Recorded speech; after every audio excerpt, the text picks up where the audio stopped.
আচ্ছা, পূর্ব সিকিমের সিল্ক রুটে তো অনেকেই গেছেন, কেউ মেঘের সমুদ্রে তো কেউ আবার বরফের উপত্যকায় ড্রাইভ দিয়েছেন, কিন্তু সেখানে থেকে কজন কাঞ্চনজঙ্ঘা দেখেছেন বলুন তো? একটা বাঘের অপেক্ষা, তাই তো?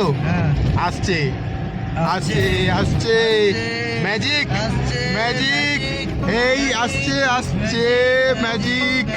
এই বাঘ ঘুরবে, এই বাঘ ঘুরবে।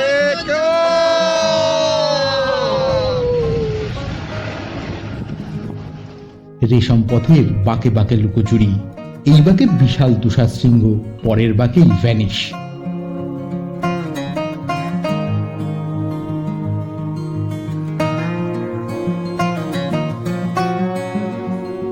পরিসংখ্যান বলছে সারা বছর যত পর্যটক সিল্ক রুটে যায় তার মাত্র 10%কেই রোদ ঝলমলে আকাশে মুখ দেখায় স্লিপিং বুদ্ধা।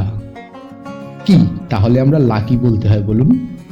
আসলে আমি যে প্রথম ট্যুর ছেড়েছি, সবাইকে এন্টারটেন করতে হবে তো নাকি, তাই কাঞ্চনজঙ্ঘা না দেখালে হয়? আচ্ছা, সেটা যদি বরফের উপর দাঁড়িয়ে হয় তাহলে কেমন হয় বলুন তো? বাঙালির পাহাড় ঘোরার ফ্যাসিনেশন মানেই তো বরফ আর কাঞ্চনজঙ্ঘা, আর দুটোই যদি একসঙ্গে হয়। হ্যাঁ, আমরা চোখের সামনে কাঞ্চনজঙ্ঘা দেখেছি বরফে ঢাকা উপত্যকায় হাঁটতে হাঁটতে, তাই তো আমাদের ট্যুরের চতুর্থ দিনটা জীবনের একটা স্পেশাল দিন হয়ে উঠেছিল। তো চলুন যাই জিগজ্যাগ রোডে, রেশম পথের প্রাকৃতিক সৌন্দর্য যে আজ ধরা দেবে আমাদের।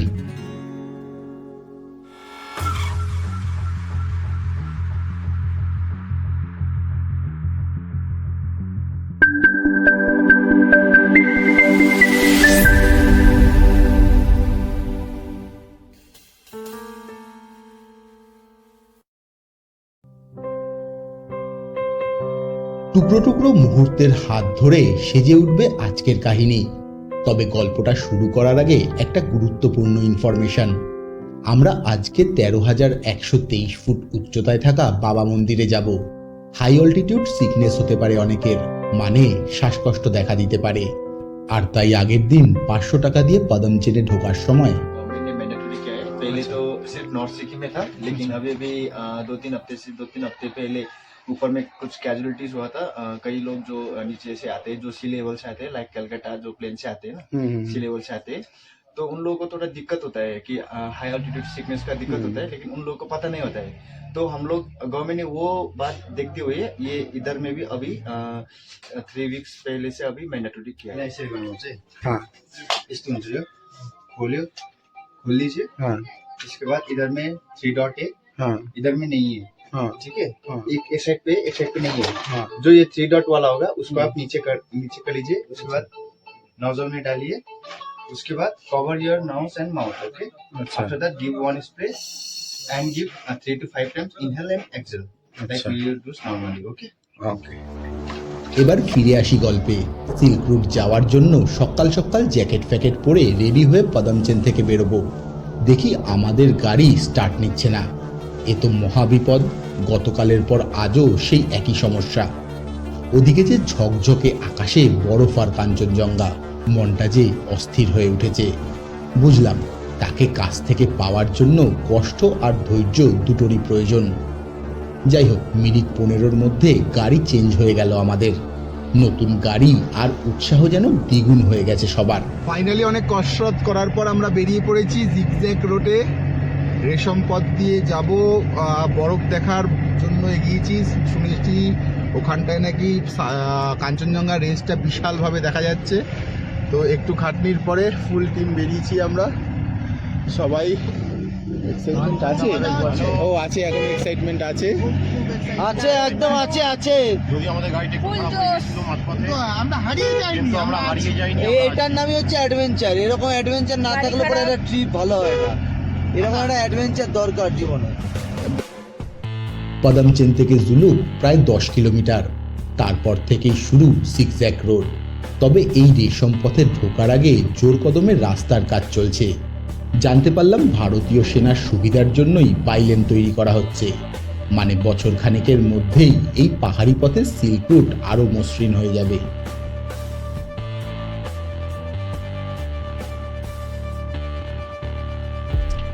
দেখতে দেখতে পৌঁছে গেলাম জুলুকে।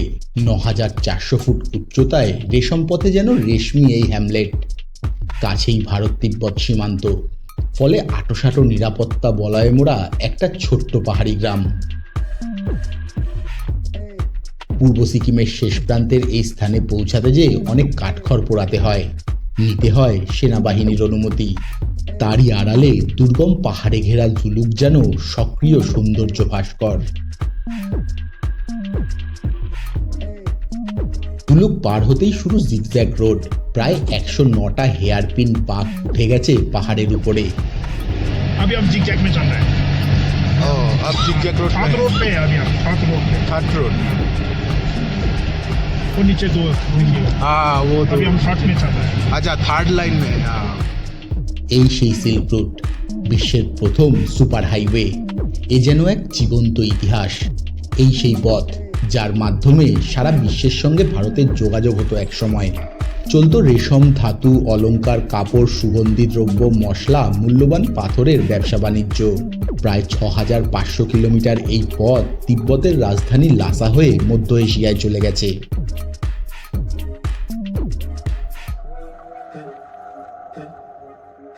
বেশ কিছু দূর এগিয়ে পাইন বন পার করতেই প্রথম দেখা পেলাম কাঞ্চনজঙ্ঘার। আচ্ছা, গাছের পিছনেই রয়েছে স্লিপিং বুদ্ধা রেঞ্জ। তার এক টুকরো দেখা যাচ্ছে এখন। যত উঠবো তত আরো আস্তে আস্তে বাড়তে থাকবে দেখা। এখান থেকেই প্রথম আইস পিকের দেখা পেয়ে গেছি। সামনে এই রাস্তা জিগজ্যাগ রোডের দিকে যাচ্ছি। শুধুমাত্র চূড়াটা দেখা গেছে।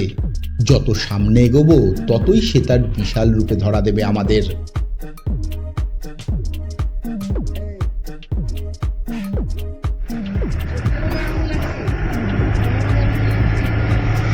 কি কি কি কি চোখেও দারুণ লাগছে, ফোনেও দারুণ লাগছে।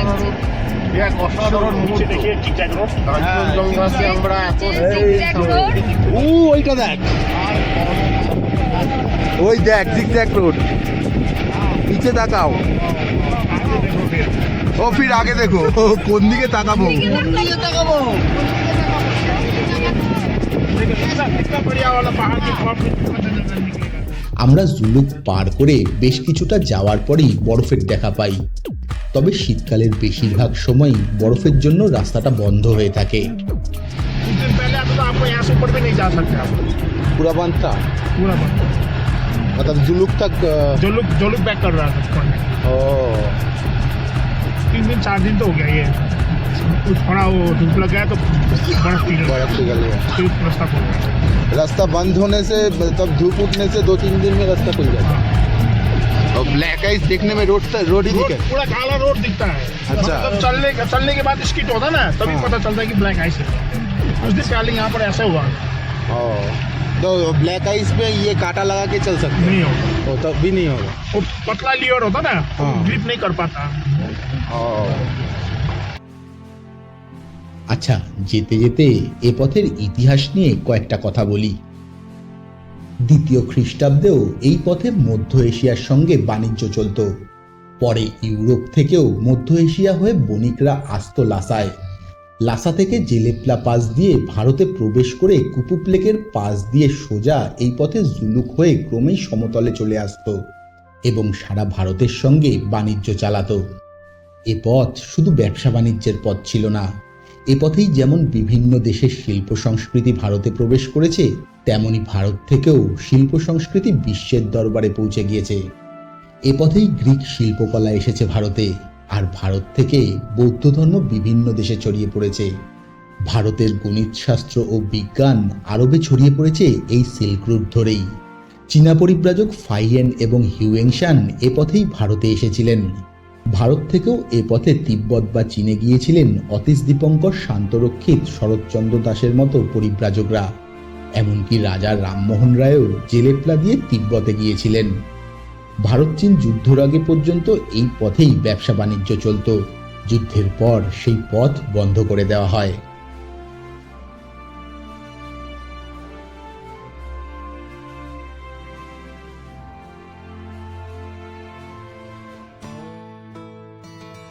এবার গাড়ি এসে দাঁড়ালো একটা ভিউ পয়েন্টে।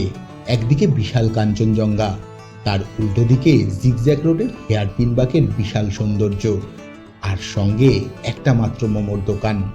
এই পরিবেশে গরম চা আর মোমো, উফ, ব্যাপারই আলাদা।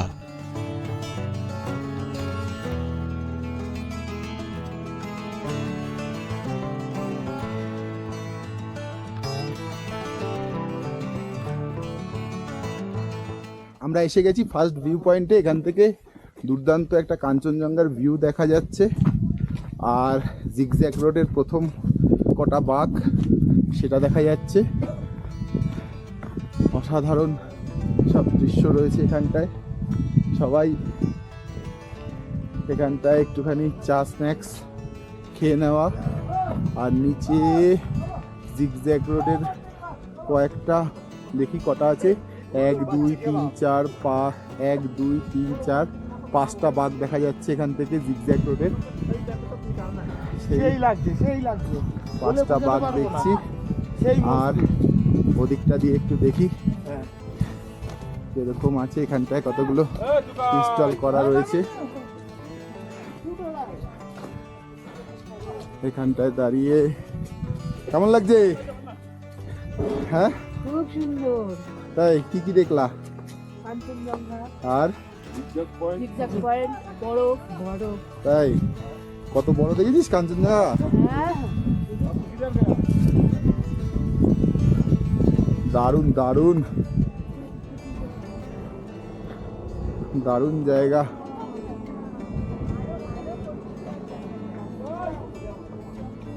সবাই এখানটায়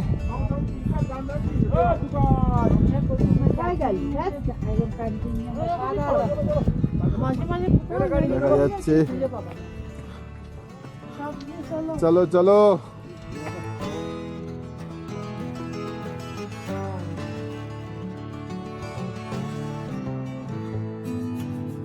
আমাদের পরের গন্তব্য থাম্বি ভিউ পয়েন্ট। ড্রাইভার বলল ওখান থেকেই নাকি কাঞ্চনজঙ্ঘাকে সব থেকে ভালো দেখা যায়। আর সে পথে যেতে যেতে আমাদের সারথি এ পথের খুঁটিনাটি সম্পর্কে সবিস্তারে বলতে থাকলো আমাদের। मिल जाएगा अच्छा। यूटर्न, फुल यूटर्न, আচ্ছা, मगर उस साइड का नहीं दिखेगा आपका, सिर्फ ये इस साइड का दिखेगा आपको ऊपर। उस साइड का उस साइड का इस साइड का करके 32 यूटर्न है, full U turn. Thambi view point से वो हाँ, हम भी ऊपर से कहाँ से ना पूरा लाल आपका। में ये वो वाला पहाड़ में पूरा लाल रहेगा, पूरा रेड रहेगा। अच्छा, वो सब रोडोडेंड्रन है ना? हाँ। থাম্বিতে এসে পৌঁছাতেই তাজ্জব হয়ে গেলাম, এত বড় আর পরিষ্কার কাঞ্চনজঙ্ঘা এখান থেকে দেখা যায়। সত্যি আমরা প্রকৃতির এই রূপ দেখে মেসমোরাইজ হয়ে পড়েছিলাম। এবার এসে গেছি থাম্বি ভিউ পয়েন্টে। সেই লাগছে, ঝকঝকে পরিষ্কার আকাশ, কাঞ্চনজঙ্ঘা এত বড়, সত্যি আমি এর আগে কখনো দেখতে পাইনি। হ্যাঁ, এর আগে কখনো দেখিনি এত বড় কাঞ্চনজঙ্ঘাকে। থাম্বি ভিউ পয়েন্ট, হালকা হালকা বরফ, পরিষ্কার আকাশ, দূরের কাঞ্চনজঙ্ঘা, আর আমরা সবাই দারুণ এক্সাইটমেন্ট, অসাধারণ লাগছে, দুর্দান্ত, ফাটাফাটি। वो कौन सा पिक है? वो किसी फोटो बोलते इंडिया का पोस्ट है, वो पहाड़ की बात चाइना है। नहीं, उस पिक का नाम क्या है? 224 बोलते हैं। 224। हाँ, आर्मी का कोट वार्ड है। अच्छा, उसके बाद चाइना है। उसकी बात है, अच्छा, छांगू से ऊपर में है। ও ये ছাঙ্গু সে উপর है।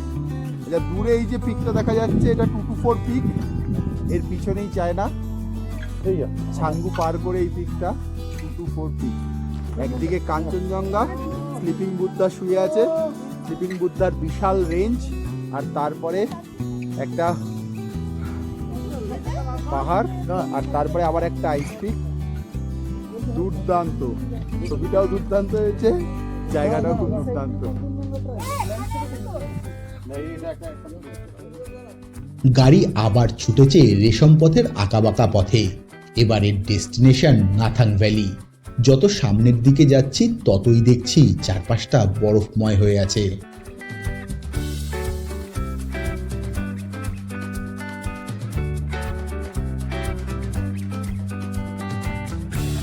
अच्छा, वो डोकलांग है। हाँ, कुछ दिन पहले विवाद हुआ था ना, उसके लिए भूटान, इंडिया, चाइना। हाँ, वही है। अच्छा, वीडियो होता है, ये आर्मी का सप्लाई है। यहाँ पर आपका राशन, आर्मी का राशन पूरा मिल जाएगा। अच्छा ये ज्यादा बड़ा वहाँ के रास्ता बंद हो गया तो यहाँ से इशू हो जाएगा। अच्छा अच्छा अच्छा স্মোকিং জোন কিন্তু হ্যাঁ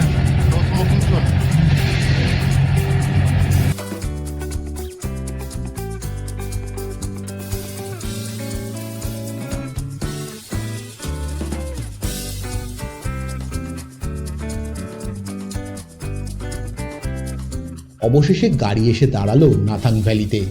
13,500 ফুটে থাকা নাথাং তখন মুড়ে রয়েছে বরফের চাদরে।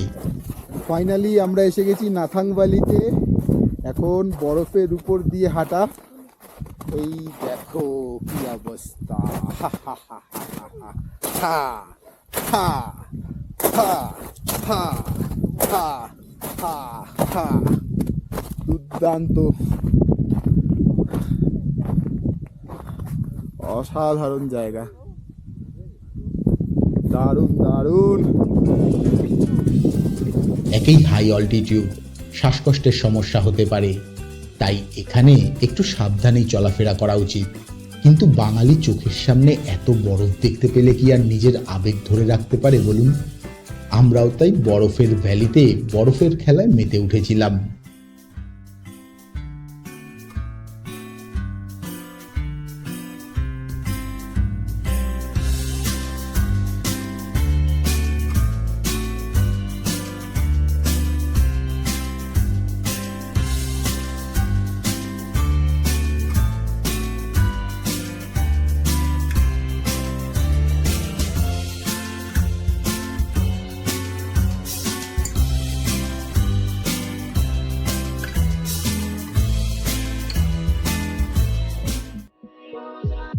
এখানেই শেষ নয়, আরো সামনের দিকে এগোতে হবে আমাদের। এখনো তো বাবা মন্দিরেই যাওয়া হয়নি, এবার তাই ওল্ড বাবা মন্দিরের দিকে এগিয়ে চলেছি আমরা।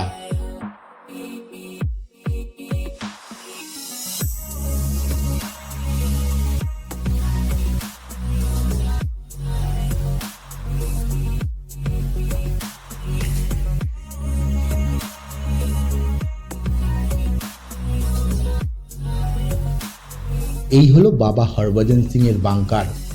এখানকার মানুষের কাছে বাবার গুরুত্ব অনেক। গুগল করে বাবা হরভজন সিং এর যে কাহিনীটা পড়েছি সেটা পরে বলছি। তার আগে আমাদের ড্রাইভার বাবা মন্দির সম্পর্কে তাদের যে ভাবনা সেটা আমাদের আসার সময় বলেছিল। আগে সেটা শোনাই আপনাদের। मैं भी सुना हूँ। हाँ ये जब लड़ाई हुआ था इंडिया चाइना का, उस टाइम में आपका यहाँ पर ये मंदिर नहीं था उस टाइम पे। यहाँ पर बाबा जी का बैंकर जो है वहाँ पर रहता था बाबा जी। अच्छा तो एक दिन लड़ाई होते होते बाबा जी अलग हो गया। कुछ मिला भी नहीं, कुछ बॉडी भी नहीं मिला, कुछ भी नहीं मिला। जब 2-3 साल के बाद जब बाबा जी होता ना पंडित वाला आदमी, जो फौजी लोग, हाँ, पंडित हाँ। के सपने में आके बोला कि मेरा वस्त्र, कपड़ा गौन टोपी ये सब इस जगह में है, वहाँ से ले लेना।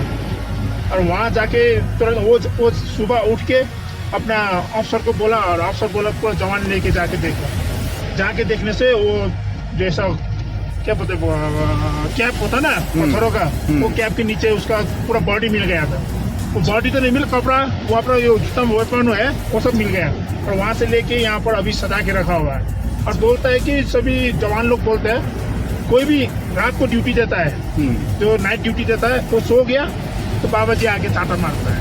अच्छा और ये और एक नथुला में आपको जो कॉन्फ्रेंस रूम है, हाँ कॉन्फ्रेंस रूम में चाइना की तरफ से एक सीट खाली रहेगा बाबा जी के लिए, हमारे इंडिया की तरफ से एक सीट खाली रहेगा। जिस दिन भी आप कॉन्फ्रेंस करेगा हाँ। उस दिन एक सीट खाली रहेगा वहाँ पर बाबा जी के लिए।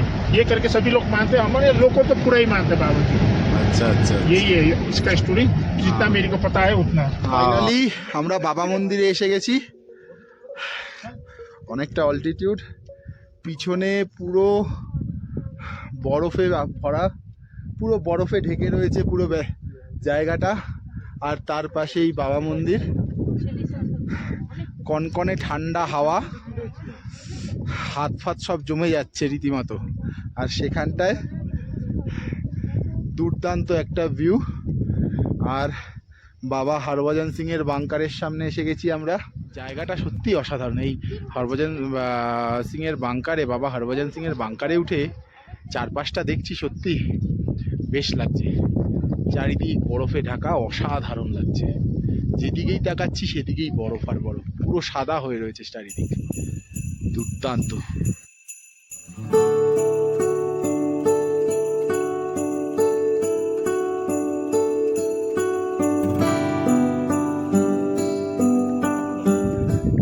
এরকম মেঘ নেই, এত সুন্দর ঝকঝকে আকাশ, সূর্য মাথার উপরে, নীল আকাশ, দিগন্ত বিস্তৃত শুধু বরফ আর বরফ।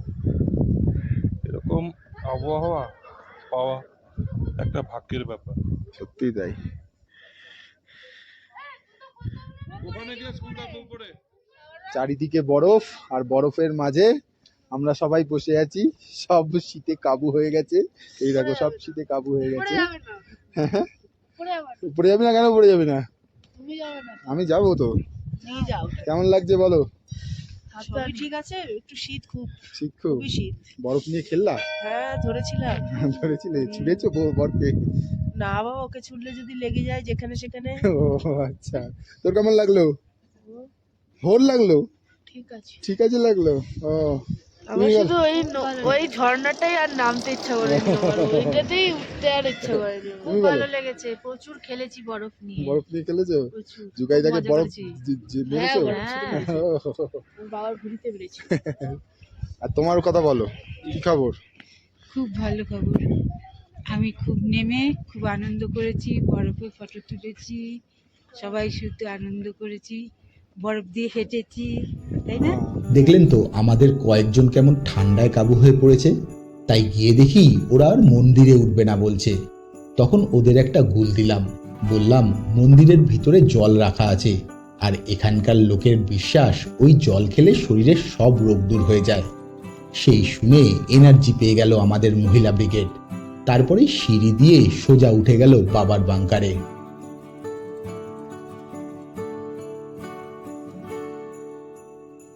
এবার বলি গুগল থেকে পাওয়া এ মন্দিরের ইতিহাসটা। কথিত আছে 1968 সালে সিকিমে প্রাকৃতিক দুর্যোগ দেখা দেয়। সেনাবাহিনীতে কর্মরত বাবা হরভজন সিং খচ্চরে করে ত্রাণ নিয়ে যাচ্ছিলেন। সেই সময় পা পিছলে নদীতে তলিয়ে যান তিনি। 5 দিন ধরে তার দেহ খুঁজে না পাওয়া গেলে তিনি সহকর্মী প্রীতম সিংকে তার স্বপ্নে এসে জানান তার দেহ কোথায় রয়েছে। সেই মতো তার দেহ খুঁজে পাওয়া যায়, আর সেখানেই 13,123 ফুট উচ্চতায় বাবা হরভজন সিং এর এই বাংকারকে মন্দিরে পরিণত করা হয়। বলা হয় তখন থেকেই নাকি বাবা এই সিল্ক রুটের সীমান্তে ছায়ার মতো প্রহরায় রয়েছেন। ভারতীয় সেনাবাহিনীর থেকে এখনো তার মাইনে তার পরিবারের কাছে পাঠানো হয়। আচ্ছা, এরপর আমাদের কুপুক লেক দেখতে যাওয়ার কথা থাকলেও সেটাকে বাতিল করতে হয়েছিল, কারণ আমাদের 2-1 জনের তখন হাই অল্টিটিউড প্রবলেম দেখা দিয়েছিল। তাই আর রিস্ক নিইনি আমরা।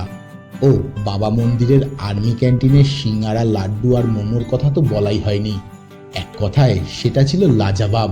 ক্যান্টিন ও তার চারপাশে আর্মিদের বিভিন্ন জিনিসপত্র দেখে তারপরেই আমরা ফেরার পথ ধরেছি।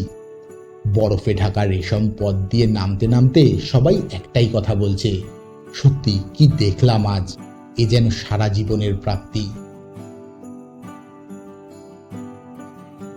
দারুণ লেগেছে, বাবা মন্দির তো অসাম, দারুণ মজা হয়েছে। খুব খুশি। বরফে এত লাফালাফি করেছে যে বাবা মন্দিরে গিয়ে রয়েছে। আর তার উপরে কাঞ্চনজঙ্ঘার যে ভিউটা, ওটা তো মানে দারুণ, হেভি সাকসেসফুল হয়ে গেল। সঞ্জু, তোমার কি প্রতিক্রিয়া? বিশ্বপ্রধান দেশে বাঙালি একটু বরফের ছোঁয়া পাবে, এই আনন্দেই তো আশা। দারুণ লেগেছে বরফ, দারুণ, অসাধারণ। জীবনে প্রথমবার অসাধারণ, মাইক দই। সবারই অসাধারণ লেগেছে। আমরা এখন যাচ্ছি আরিটারের দিকে, ওখানটায় দেখা যাক আর কি কি পাই। চলো এগিয়ে যাই। হ্যাঁ, এবার আমরা আরিটারে যাব, তবে সেই কাহিনী থাকছে পরের এপিসোডে। আজ বরফ, সিল্ক রুট আর কাঞ্চনজঙ্ঘা এই পর্যন্তই থাক। আচ্ছা, ভিডিওটা কেমন লাগলো কমেন্ট করে জানাবেন, আর ভালো লাগলে একটা হার্ট দিয়ে যাবেন কমেন্টে, সঙ্গে একটা লাইক আর সাবস্ক্রাইব করারও অনুরোধ রইল। তাহলে আজকের মতো tata, see you in videos.